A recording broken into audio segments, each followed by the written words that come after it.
बिहार में राहुल के आते ही टूटने लगा एनडीए। पशुपति के बाद अब मांझी देंगे अमित शाह को झटका। नमस्कार दोस्तों, मैं हूं प्रवीण साहनी। दोस्तों, सिर्फ 6 घंटे के लिए राहुल गांधी बिहार आए, बीजेपी के लिए घातक साबित हो गए।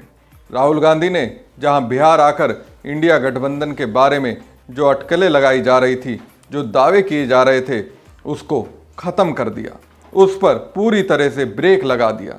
साथ ही एक मैसेज बाहर आया, इस बार इंडिया गठबंधन की धार पहले की अपेक्षा और भी ज़्यादा तेज होगी।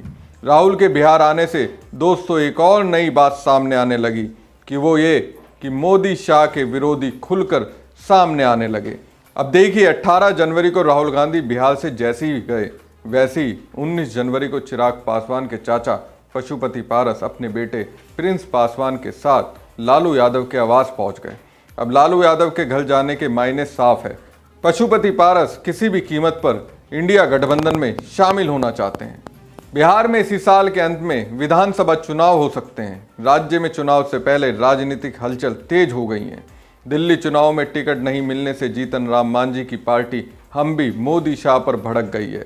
हम के राष्ट्रीय अध्यक्ष जीतन राम मांझी ने कहा कि वो बिहार चुनाव में अपनी ताकत दिखा देंगे, वो इस चुनाव में अपनी औकात दिखाएंगे। इतना ही नहीं, उन्होंने ये भी कहा कि झारखंड और दिल्ली के चुनाव में औकात देखकर लोगों को टिकट दिया गया था, लिहाजा बिहार में वो अपनी औकात दिखाएंगे। तो सवाल है, जीतन राम मांझी किसे अपनी औकात दिखाएंगे? जाहिर सी बात है, अमित शाह और बीजेपी को दिखाएंगे, जिन्होंने उन्हें तवज्जो नहीं दी।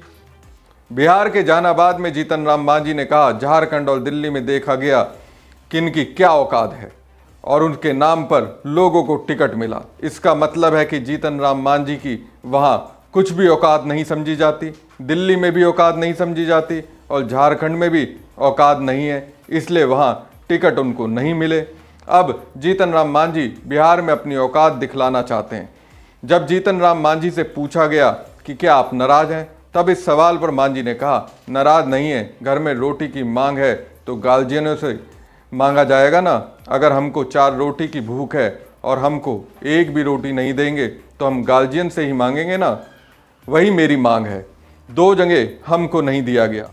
तो साफ है, करीब 9 महीने बाद निर्धारित विधानसभा चुनाव को लेकर अब राष्ट्रीय जनतांत्रिक गठबंधन एनडीए के घटक दल सीट बंटवारे पर खुलकर बात करने लगे।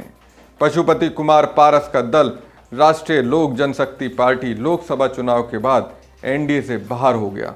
अब बिहार एनडीए में भारतीय जनता पार्टी, जनता दल यूनाइटेड, लोक जनशक्ति पार्टी रामविलास, हिंदुस्तानी अवाम मोर्चा और राष्ट्रीय लोक मोर्चा शामिल हैं। 243 सीटों का बंटवारा इन 5 दलों के भीतर ही होगा, अगर चुनाव तक कोई और नेता अपनी पार्टी के साथ इस तरफ ना आ जाए। खुलकर बोलने के लिए चर्चित हम नेता और केंद्रीय मंत्री जीतन राम मांझी ने 20 सीटों की मांग कर दी है और साथ ही ये भी कहा कि उनके कार्यकर्ता तो तैयारी 40 सीटों पर कर रहे हैं।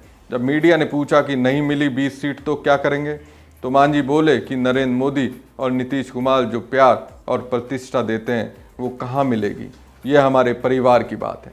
मांझी के इशारों को समझेंगे तो सीटों को लेकर तगड़ा घमासान होने वाला है और अगर बात नहीं बनी तो फिर मांझी अपने लिए दूसरा रास्ता तो जरूर तैयार कर ही रहे होंगे। वहीं दोस्तों, एक और खबर है। खबर ये भी है कि लोकसभा चुनाव में बेहतर स्ट्राइक रेट और नीतीश के चेहरे के दम पर जेडीयू बड़ी भाई की दर्जा वापस लेना चाहता है। लोकसभा चुनाव में जेडीयू 16 जबकि बीजेपी 17 सीट पर लड़ी थी। 5 सीटें लोजपा और एक सीट पर हम और रालोमा को मिली थी। इस समय जो बातचीत चल रही है उसके हिसाब से कम 100 सीटें दोनों बड़े दलों यानी भाजपा और जेडीयू लड़ेंगे ही लड़ेंगे। जेडीयू की कोशिश है कि उसे बीजेपी से 2-3 सीट ज़्यादा मिले, जिससे बिहार में एनडीए में बड़े भाई के दर्जे को लेकर कन्फ्यूज़न ना हो। इन चर्चाओं में जेडीयू 102 से 103 सीट, भाजपा 100 से 101 सीट, लोजपा आर 25 से 26 सीट, जीतन राम मांझी की हम 7 से 8 सीट और उपेंद्र कुशवाहा की आरएलएम 7 से 8 सीट लड़ेंगी। इस तरह का सीन बन रहा है। बिहार विधानसभा चुनाव 2020 में जेडीयू 115 और बीजेपी 110 सीट पर लड़ी थी, जब मुकेश सैनी की विकासशील इंसान पार्टी एनडीए में थी और उसे 11 और मांझी की पार्टी हम को 7 सीटें मिली थी। चिराग पासवान की लोजपा जब टूटी नहीं थी और 134 सीटों पर अकेले लड़ रही थी, जिस वजह से नीतीश की जेडीयू को बड़ा नुकसान हुआ था और वो 43 सीट ही जीत पाए थे। बीजेपी 110 सीट लड़कर ही 74 विधायक ले आई थी। मांझी सैनी के 4 विधायक जीते थे। बाद में मुकेश सैनी के तेवर बदले तो उनकी पार्टी के सारे विधायक भाजपा में शामिल हो गए।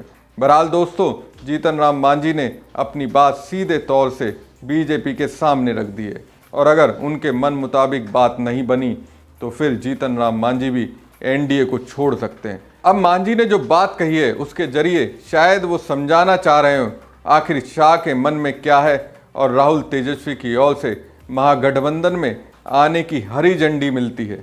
दोस्तों, अभी के लिए बस इतना ही। हमारी खबर आपको कैसी लगी कमेंट बॉक्स में ज़रूर बताइए और ज़्यादा से ज़्यादा लाइक और शेयर कीजिएगा। शुक्रिया।